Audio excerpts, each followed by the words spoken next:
پیارے پیغمبر علیہ الصلوۃ والسلام کی جتنی جنگیں ہیں ان جنگوں سے پہلے آپ دیکھیں آپ کو فتنے نظر آئیں گے، فساد نظر آئیں گے، قتل و غارت نظر آئے گا، معاشی بحران نظر آئیں گے، معاشرے کے اندر بے شمار فتنے ہوں گے، لیکن اس جنگ کے بعد اللہ تعالیٰ نے امن دے دیا، سکون دے دیا، اطمینان دے دیا، رحمتوں کا نزول فرمایا، برکتیں ہی برکتیں ہوگی، انسانیت کامیاب ہو گئی۔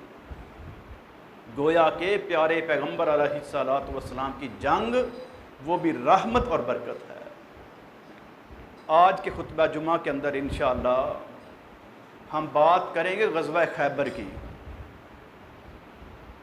جو ہی خیبر کا نام آتا ہے، پہلے تو کئی خطبات جمعہ میں ہم بچوں کو کہانیاں سنا رہے ہیں نا، تو آج بڑوں کے لیے ہے۔ جیسے بچوں سے سوال ہوتا ہے، آج بڑوں سے ہونا ہے، کیونکہ ہمارے ذہنوں کے اندر جب بھی خیبر کا نام آتا ہے تو آٹومیٹیکلی طور پہ سیدنا حیدر کرار رضی اللہ تعالیٰ عنہ کا وہ نقشہ ذہن میں آ جاتا ہے۔ اس کے علاوہ کسی دوسرے صحابی کی کبھی کوئی بات ہوئی ہو؟ کیا غزوہ ایک بندہ لڑتا ہے؟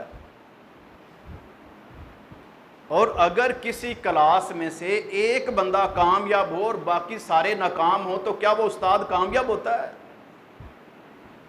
جو پورا بیچ کامیاب ہو، پوری کلاس کامیاب ہو، سارے بہترین قسم کے لوگ ابھر کے نکھر کے سامنے آئیں، اس استاد کی بھی تعریف ہوتی ہے، اس کلاس کی بھی تعریف ہوتی ہے۔